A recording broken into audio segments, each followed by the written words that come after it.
मेरा नाम पीहू है और आज मेरी शादी है। हर लड़की के अपनी शादी को लेकर कुछ सपने होते हैं। वो अपने अरमान अपनी शादी के लिए बचाकर रखती है।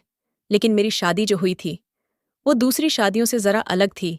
ये शादी कम और एक सौदा ज़्यादा थी, मेरी मजबूरी का सौदा। मैं विदा होकर अपने ससुराल आ गई। मेरे ससुराल में सिर्फ मेरा पति और मेरे ससुर ही थे। मेरा स्वागत करने के लिए वहां पर कोई भी नहीं था। मुझे सीधा मेरे पति के कमरे में पहुंचा दिया गया। मैं दुल्हन बनी बैठी थी, सादा सा जोड़ा पहने।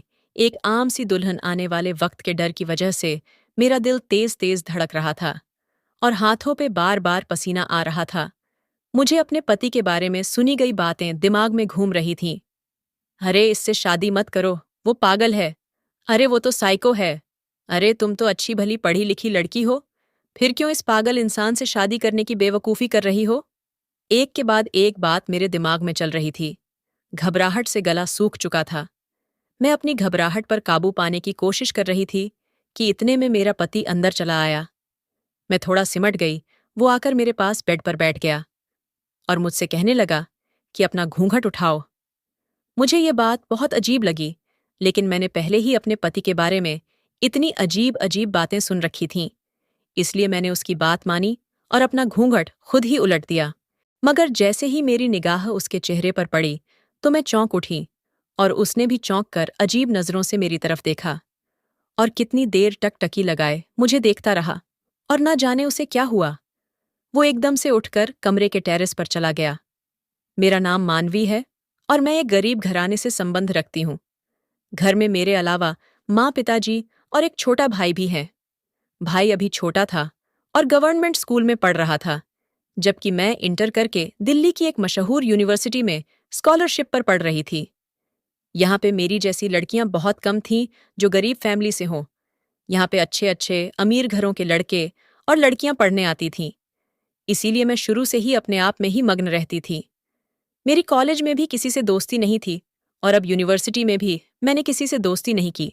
बस प्रोजेक्ट्स के लिए क्लास का जो ग्रुप सर ने बनाया था उनके साथ कभी कभी स्टडी की डिस्कशन कर लेती थी। लेकिन इन्हीं दिनों में जयपुर से एक लड़का राहुल माइग्रेट होकर हमारे डिपार्टमेंट में आया। उसके आते ही पूरे डिपार्टमेंट में उसका चर्चा होने लगा। वो बहुत हैंडसम था और हर लड़की उससे बात करने की तमन्ना रखती थी। मैंने भी जब पहली नज़र में उसे देख कहा तो अपना दिल दे बैठी थी। लेकिन वो तो ऐसा चाँद था जिसे मैं छूने की तमन्ना तो कर सकती थी, लेकिन छू नहीं सकती थी। मेरे साथ ऐसा पहली बार हुआ था, लेकिन मैंने फीलिंग्स को दिल ही दिल में दबाए रखा और कभी किसी पर जाहिर नहीं होने दिया। क्लास में जब नए ग्रुप्स बने तो राहुल मेरे ग्रुप में शामिल हो गया। अब अक्सर ये होने लगा कि हमारी बातचीत पढ़ाई के सिलसिले में होने लगी। कभी कभार राहुल मेरे नोट्स भी बना देता। वो हर तरह से पढ़ाई में मेरी मदद करता, असाइनमेंट्स में मेरे साथ मेरी मदद करता, जबकि किसी और लड़की से वो बात भी नहीं करता था। कुछ लड़कियां तो मुझे कहने लगीं कि राहुल तुम्हें पसंद करता है, लेकिन मैं उनकी बात एक कान से सुनकर दूसरे कान से निकाल देती, क्योंकि मुझे अपनी औकात का पता था। बेशक मैं बहुत खूबसूरत थी, लेकिन मेरा स्टेटस राहुल के स्टेटस के साथ मैच नहीं करता था। और वो कोई पागल था जो इतनी अच्छी लड़कियों को छोड़कर मुझे पसंद करता। वो मुल्क की हाई प्रोफाइल फैमिली से ताल्लुक रखता था और मैं एक निचले तबके से ताल्लुक रखती थी, जिसका बाप सब्जी बेचता था। यूनिवर्सिटी का वक्त कैसे गुजरा, कुछ खबर ही ना हुई। न मैंने कभी राहुल से अपने प्यार का इजहार किया और न ही कभी राहुल ने मुझसे कोई फालतू बात की। आज हमारा यूनिवर्सिटी में आखिरी दिन था, लेकिन आज राहुल नहीं आया था। मेरे दिल को अजीब सी बेचैनी लगी हुई थी। मैंने बहुत इंतजार किया। मैं एक आखिरी बार उसको देख लेना चाहती थी, लेकिन ना जाने क्यों वो नहीं आया। हमने तो कभी एक दूसरे को अपना नंबर भी नहीं दिया था, कभी इसकी जरूरत ही नहीं पड़ी थी, और आज आखिरी दिन भी वो ना आ सका। मैं बड़े बुझे दिल के साथ यूनिवर्सिटी से घर आई। मेरा आखिरी दिन बहुत बुरा गुजरा था। कुछ दिन तो यूनिवर्सिटी की थकान उतारने में ही गुजर गए, लेकिन फिर यूनिवर्सिटी छोड़ने के कुछ समय बाद जिंदगी ने ऐसा पलटा खाया कि मैं दंग रह गई। पिताजी को अचानक काम के दौरान हार्ट अटैक हुआ और वह कई दिनों तक अस्पताल में दाखिल रहे। काम तो बंद हुआ ही साथ टेस्टों के दौरान पता चला कि पिताजी के वाल बंद है और दिल की मेजर सर्जरी करवानी पड़ेगी। हमारी इतनी हैसियत नहीं थी कि हम इतना महंगा इलाज अफोर्ड कर सकते। वक्ती तौर पर सरकारी अस्पताल से इलाज करवा के पिताजी घर तो आ गए, लेकिन डॉक्टर ने सख्ती से उन्हें आराम करने को कहा। पिताजी अब ज्यादातर घर पर ही रहते थे। वो बहुत कोशिश करते कि काम पर जाएं, लेकिन मैं उन्हें मना करती और काम पर जाने नहीं देती। एक दिन मुझसे चोरी से वो काम पे चले गए तो तबीयत ज्यादा खराब हो गई। तो पिताजी भी खुद ही कहने लगे कि जब तक ठीक नहीं हो जाता तब तक नहीं जाऊंगा। लेकिन फिर ऐसा कब तक चलता? घर में मौजूद जितना भी राशन था वो खत्म होने को आ गया। जितनी जमा पूंजी थी वो भी थोड़ी थोड़ी करके लगने लग गई। हमने घर भी बदल लिया, एक कम किराए पे छोटा घर ले लिया। माँ का परेशान चेहरा देखकर मैं खुद परेशान हो जाती। भाई तो अभी बहुत छोटा था, इसलिए सवाल ही पैदा नहीं होता था। वो काम करेगा तो मुझे ही बाहर कदम निकालना पड़ा। पहले तो पिताजी की ही सब्जी की रेडी निकाल के घर के बाहर लगा ली। प्रतिदिन सुबह मम्मी के साथ जाकर मंडी से ताज़ा सब्जी ले आती और घर के बाहर रखकर बेच देती। लेकिन इसमें इतने पैसे नहीं बचते थे कि हमारे डेली के खर्चे पूरे हो जाते थे। लेकिन पिताजी के इलाज के लिए पैसे कहाँ से आते हैं? इसीलिए मैंने एक फैसला किया और माँ को इस बारे में बताया। माँ ने मुझे बहुत मना किया, लेकिन मैं अपनी बात पर डटी रही और मैंने पिताजी से इजाज़त ले ली। इजाज़त देते हुए पिताजी का दिल भी बहुत भारी हो रहा था, क्योंकि उन्होंने मेरे लिए कुछ और सपने देखे थे और अब एकदम हालात के पलटे की वजह से वो सब अधूरे रह गए थे। पिताजी की परमिशन मिलते ही मैंने अगले ही दिन अलग अलग जगहों पर नौकरी के लिए अप्लाई करना शुरू कर दिया। अखबार मंगवाया, उसने नौकरियों के एड्स देखकर बहुत जगह पर अप्लाई किया, लेकिन पूरा 1 महीना में नौकरी के लिए अप्लाई करती रही और मुझे कहीं भी नौकरी नहीं मिली। इंटरव्यू की कॉल आती, मैं इंटरव्यू देने जाती, लेकिन ऐसा लगता था जैसे वहां पर पहले ही नौकरी के लिए सिलेक्शन हो गया हो और ये इंटरव्यू बस एक फॉर्मेलिटी हो।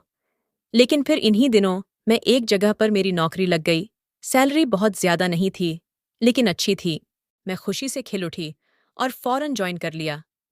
अभी मुझे ज्वाइन किए हुए कुछ ही दिन गुजरे थे। एक दिन बॉस ने मुझे अपने कमरे में बुलवाया और कहने लगे, मिस मानवी, आपकी जितनी काबिलियत है और जितना अच्छा आप काम करती है, इसके हिसाब से आपकी सैलरी और पोस्ट कुछ कम नहीं है क्या? बॉस ने मुझसे ये सवाल किया तो मैं थोड़ा गड़बड़ा गई कि हाँ बोलूं या ना। लेकिन फिर हिम्मत जमा करते हुए मैंने हाँ कह दिया और वो कुछ देर मुझे गहरी नज़रों से देखते रहे।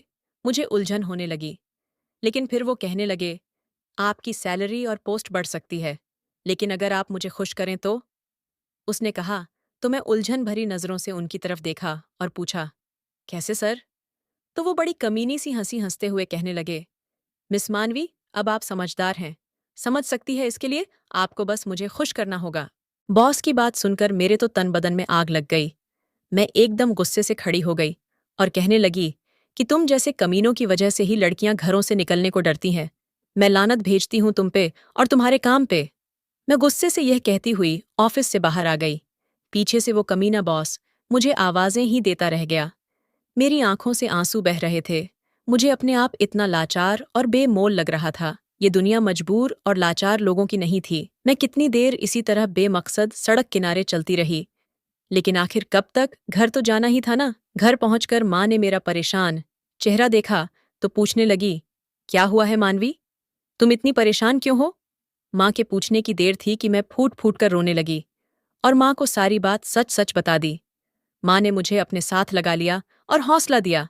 वो कहने लगीं, बेटा, अब तुम घर से बाहर निकली हो तो तुम्हें इस तरह के बहुत से भेड़ियों से लड़ना होगा। ऐसी बहुत सी दरिंदे तुम्हारे रास्ते में आएंगे, लेकिन तुम्हें हिम्मत और समझ से काम लेना होगा। माँ ने इसके बाद मुझे बहुत समझाया, पर मैं अब काफी हद तक परेशान हो गई थी।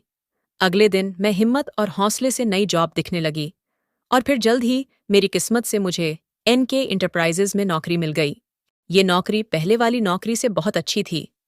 सैलरी ज्यादा थी और पिक एंड ड्रॉप की सुविधा भी थी। मुझे अब काफी आसानी हो गई थी। यहाँ पे काम करते हुए मुझे 3 महीने हो गए थे। यहाँ का माहौल बहुत अच्छा था। मैंने आज तक सिर्फ अपनी कंपनी हेड को ही देखा था। हालांकि ऑफिस में बॉस के बेटे की बहुत बातें होती थीं। कोई उसे पागल कहता था, कोई दीवाना कहता था, कोई साइको कहता था, लेकिन मैंने कभी आज तक उसे नहीं देखा। शायद वो ऑफिस आता ही नहीं था। मैं भी अपने काम से काम रखती थी, लेकिन फिर इन्हीं दिनों बॉस ने वर्कर्स की एक अर्जेंट मीटिंग बुलवाई और उनकी तरफ से एक अजीब ऐलान सुनने में आया। बॉस ने कहा था कि जो भी लड़की मेरी बेटी के साथ शादी करेगी और उसके साथ पूरे 24 घंटे गुजारेंगी तो मैं उसे बहुत बड़ी रकम इनाम के तौर पर दूंगा। मुझे बॉस की यह बात अच्छी नहीं लगी। न जाने उनके बेटे में क्या मसला था कि बॉस ने इस तरह का ऐलान किया था। लेकिन फिर बराबर ये बात सुनने को मिलती रही, कोई भी लड़की बॉस के बेटे के साथ शादी के लिए तैयार नहीं थी। लेकिन ये बात सुनकर मेरे दिल में बार बार यही ख्याल आ रहा था, इतने ज्यादा पैसे मिलेंगे तो मैं ही बॉस के बेटे से शादी कर लेती हूँ। इन पैसों से मैं पिताजी का इलाज करवा सकती हूँ और एक बार पिताजी ठीक हो जाए तो हमारे सारे मसले हल हो सकते हैं। और फिर कौन सा ये सच की शादी होगी, सिर्फ एक सौदा ही है ना। लेकिन दिमाग इस बात को झटक देता, दिल और दिमाग की जंग जारी थी। और फिर दिल जीत गया। मैंने इस आग में कूदने का फैसला करते हुए बॉस को हाँ कह दी। मेरी बात सुनकर बॉस बहुत खुश हुए और उसी वक्त रविवार का दिन शादी के लिए तय कर दिया। मैंने घर आकर माँ से बात की तो माँ तो सुनकर शौक में चली गई। वो मुझसे खफा हो गई। पिताजी का भी रवैया माँ से अलग न था। दोनों ने मुझे इस काम को करने से मना किया, लेकिन मैं अब तय कर चुकी थी और सबसे बड़ी बात, मुझे उन पैसों का लालच था जिनसे मैं पिताजी का इलाज करवा सकती थी। इसके अलावा मुझे और कोई ऑप्शन भी तो नजर नहीं आ रहा था। माँ पिताजी 1-2 दिन नाराज रहे, लेकिन फिर मुझे समझाने बैठ गए। लेकिन अब मैं समझने समझाने की हद से निकल चुकी थी, इसलिए मैंने उनकी बात नहीं मानी और रविवार का दिन आ पहुंचा। सादा से फंक्शन में हमारी शादी हो गई। मैंने अभी तक अपने पति का चेहरा नहीं देखा था, लेकिन उसका नाम सुनकर मैं चौंकी जरूर थी। लेकिन उसके नाम की तो बहुत से लोग होते हैं। अब ये राहुल, वो राहुल तो बिल्कुल नहीं हो सकता। उसके आने से तो दिल धड़क जाता था, जबकि ये तो ना जाने कौन पागल और साइको। मैं विदा होकर ससुराल आ गई। अभी जब मैंने कमरे में तुम्हें देखा तो मेरी हैरत की सीमा न रही। अपनी कहानी सुनाते हुए मैंने राहुल की तरफ देखा, जो बड़ी गहरी और प्यार भरी नजरों से मुझे ही देख रहा था। मैंने शर्माते हुए सर झुकाया था, लेकिन फिर उससे पूछा कि तुम्हें क्या हुआ है, क्यों तुम ऐसे साइको होते जा रहे हो, क्यों तुम्हारे बारे में ऐसा मशहूर है। मेरी बात सुनकर राहुल ने एक गहरी सांस ली और वो कहने लगा, मैं जब जयपुर से माइग्रेट होकर दिल्ली यूनिवर्सिटी में आया तो यहाँ के डिपार्टमेंट में एंटर होते ही मेरी पहली नज़र तुम पे पड़ी थी। तुम एक तरफ बेंच पर बैठी अपने कुछ नोट बना रही थी। इन सब मॉडल और फैशन की मारी लड़कियों, जिन्होंने मेकअप करके खुद को केक पेस्ट्री बनाया हुआ था, तुम उनसे बिल्कुल अलग नजर आ रही थी। तुम्हारा चेहरा हर तरह के मेकअप से पाक और बहुत प्यारा लग रहा था। तुमने दुपट्टा ओढ़ा हुआ था और बहुत सीधी सादी प्यारी लग रही थी। मैं कुछ पल बस तुम्हें देखता रहा। ऐसा नहीं था कि मेरी जिंदगी में पहले लड़कियां नहीं आई थीं, लेकिन वो सिर्फ वक्त गुजारी के लिए थीं। लेकिन तुम्हें देखकर मैं पहली नज़र में ही मोहब्बत का शिकार हो गया और मैंने वहीं खड़े खड़े फैसला कर लिया कि सिर्फ तुम्हें ही अपनी पत्नी बनाना है। और ये सोच आते ही एक सुकून सारा दिल में उतर गया। मुझे तुम्हें देखना, तुमसे बात करना अच्छा लगने लगा। इन्हीं दिनों में पापा की तरफ से मुझसे शादी का प्रेशर पड़ने लगा। दरअसल दिल्ली से पापा ने मुझे बुलाया ही इसलिए था। मैंने उन्हें तुम्हारे बारे में बताया, लेकिन स्टेटस के फर्क की वजह से पापा ने मुझे साफ साफ इनकार कर दिया और तुमसे मिलना भी गवारा नहीं किया। उन्हें तुम्हारी काबिलियत और तुम्हारी खूबसूरती से कोई मतलब नहीं था। वो अपने ही जैसे किसी बिजनेस क्लास फैमिली में मेरा रिश्ता करना चाहते थे, जिससे वो अपने बिजनेस को चार चांद लगा सके। मैं उनसे बार बार मना करता रहा, लेकिन उन्होंने मेरी एक न सुनी और एक जगह पर मेरा रिश्ता तय कर दिया। मैं इसीलिए आखिरी दिन यूनिवर्सिटी नहीं आया था। मुझे पता था कि तुम मुझे पसंद करती हो, जिससे वो अपने बिजनेस को चार चांद लगा सके। मैं उनसे बार बार मना करता रहा, लेकिन उन्होंने मेरी एक न सुनी और एक जगह पर मेरा रिश्ता तय कर दिया। मैं इसीलिए आखिरी दिन यूनिवर्सिटी नहीं आया था। मुझे पता था कि तुम मुझे पसंद करती हो, लेकिन मैं आखिरी दिन तुम्हारी आस और उम्मीद नहीं तोड़ सकता था, इसलिए मैं यूनिवर्सिटी नहीं आया। पापा ने मेरी मंगनी बहुत धूमधाम से कर दी थी। मैंने पापा की मर्जी के आगे सर तो झुका दिया था, लेकिन उसके बाद मैं चुप चुप रहने लगा। मेरी मंगेतर अक्सर मुझे बाहर ले जाने के लिए आती, मुझे महंगे महंगे गिफ्ट्स देती। वो मेरे साथ वक्त गुजारना चाहती थी, लेकिन मुझे ये सब बिल्कुल अच्छा नहीं लगता था। मुझे बार बार तुम्हारा ख्याल आता। और फिर एक दिन मैंने यूनिवर्सिटी के क्लर्क डिपार्टमेंट से तुम्हारे घर का पता निकलवाया और तुम्हारे घर भी गया, लेकिन वहां से पता चला कि तुम लोग तो घर छोड़कर जा चुके हो। मैं बहुत ना उम्मीद हो गया। अब इतने बड़े शहर में तुम्हें कहाँ से ढूंढूं। इसके बाद मैं जैसे खुद से ही उचाट हो गया था। इन्हीं दिनों में, इसी हालात में मेरा अपनी मंगेतर के साथ झगड़ा हो गया। वो मुझे किसी कॉन्सर्ट में ले लेकर जाना चाहती थी, जबकि मेरा बिल्कुल दिल नहीं चाह रहा था। इसलिए मैंने उसे साफ साफ इनकार कर दिया कि वो मुझे बार बार तंग न करें। उसको मेरा इनकार बहुत बुरा लगा और उसने अपने पापा से मेरे बर्ताव के बारे में शिकायत कर दी। उसके पापा ने मेरे पापा से बात की और घर में एक तूफान उठ गया। पापा ने पहले तो मुझे बहुत बुरा भला कहा और फिर पापा ने मुझे साफ साफ वार्निंग दे दी कि मुझे उस लड़की से माफी मांगनी होगी और अपना बर्ताव ठीक करना होगा, वरना उनके बिजनेस को भी नुकसान था और हमारे रिश्ते को भी। लेकिन मेरा ऐसा कोई इरादा नहीं था। मैंने ना तो उस लड़की से माफी मांगी और ना ही अपने रिश्ते को ठीक किया। इसके नतीजे में हमारी मंगनी टूट गई। पापा मुझ पर बहुत गुस्सा हुए। फिर पापा ने एक और जगह पर मेरा रिश्ता पक्का कर दिया और मुझे उस लड़की से मिलने जुलने के लिए कुछ समय दिया। पापा चाहते थे कि हम एक दूसरे को समझ जाएं और फिर जल्द ही वो हमारी शादी पक्की कर दें। लेकिन मैं भी सिर्फ घर पे ही पड़ा रहता। मेरा दिल ही नहीं करता था कि मैं कहीं बाहर आऊं जाऊं। पापा मुझे बहुत डांटते डपटते अक्सर मुझे समझाते, लेकिन वो मेरी बात मानने को तैयार नहीं थे। कुछ वक्त बाद अब पापा को भी मेरी चिंता होने लगी थी। वो मुझे वक्त देते और मेरे साथ खाना खाते, लेकिन मुझे अब उनका साथ नहीं चाहिए था। जब मुझे उनकी जरूरत थी, तब तो वो बिजनेस जमाने की फिक्र में लगे रहते। खैर, मेरा ये रिश्ता भी खत्म हो गया था।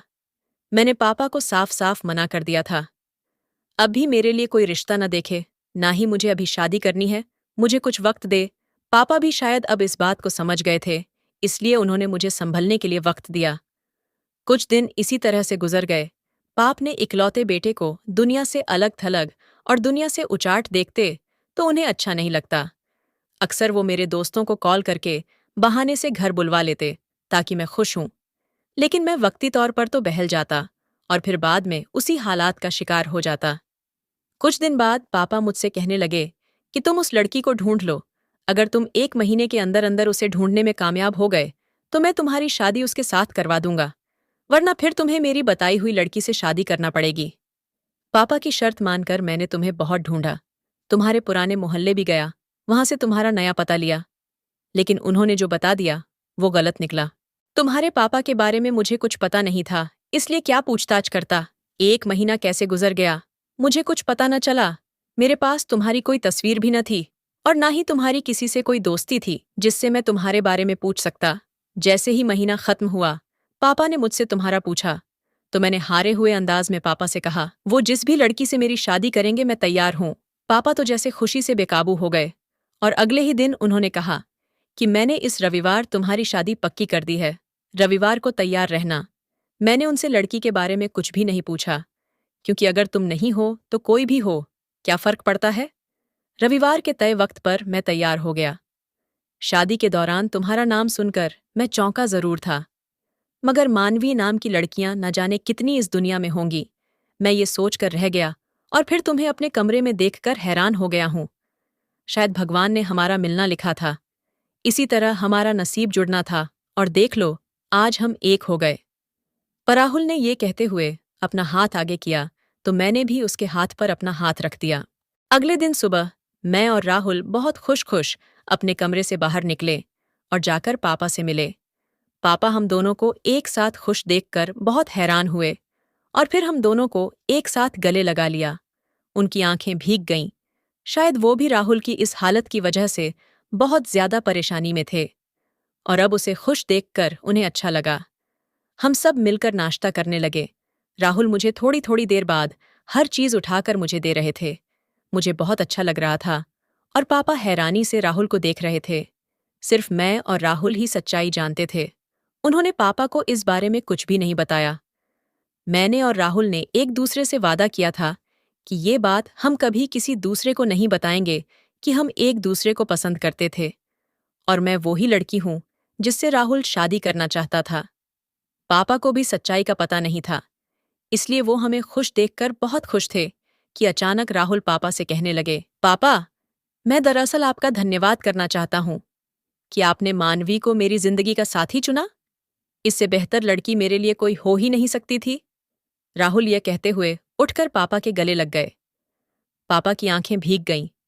वो कितनी देर राहुल को अपने सीने से लगाए खड़े रहे हमारी शादी को लगभग 1 महीना हो गया था।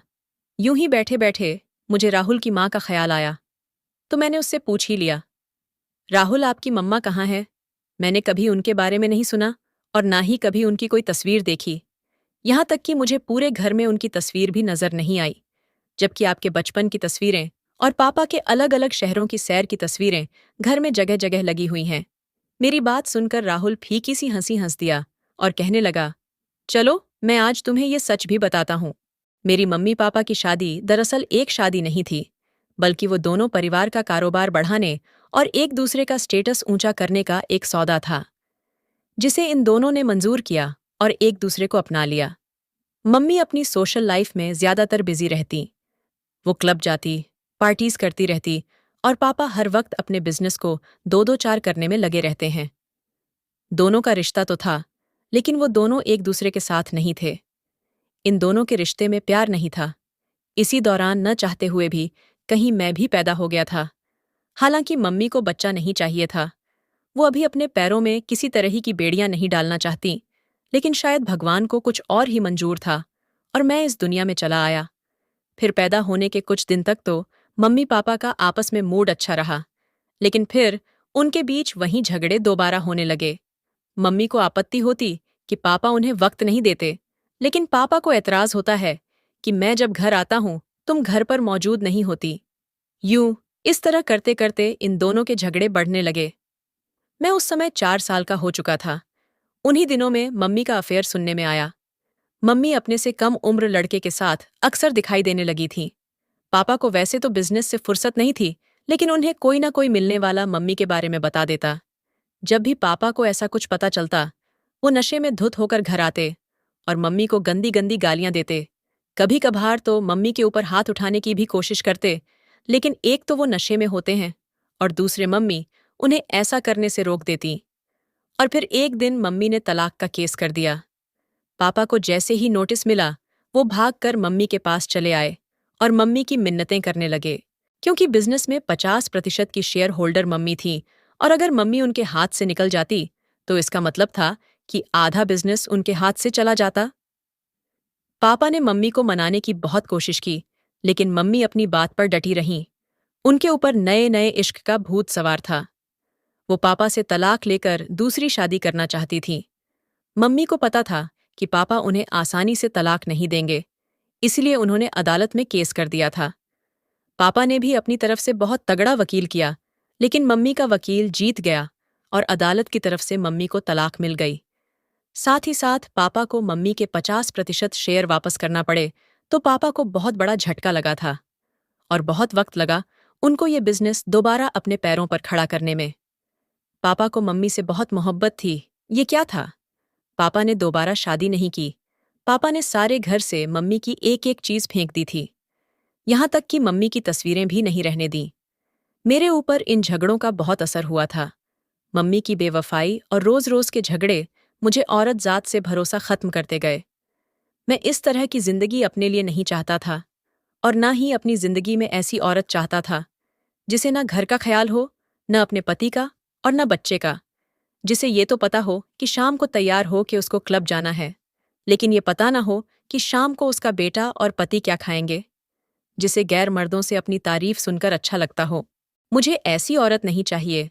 मैं चाह रहा था कि मुझे वो औरत मिले जो मेरी अटेंशन और प्यार की भूखी हो, जो मुझसे मोहब्बत करे, जो मेरे घर को घर बनाकर रखे और जब अपने घर वापस आऊं तो मुस्कुराती हुई मुझे दरवाजे पर वेलकम करती मिले। फिर इसीलिए जब मैंने तुम्हें देखा तो मुझे लगा कि तुम ही वो औरत हो जो मेरी जिंदगी में ये सब ला सकती हो।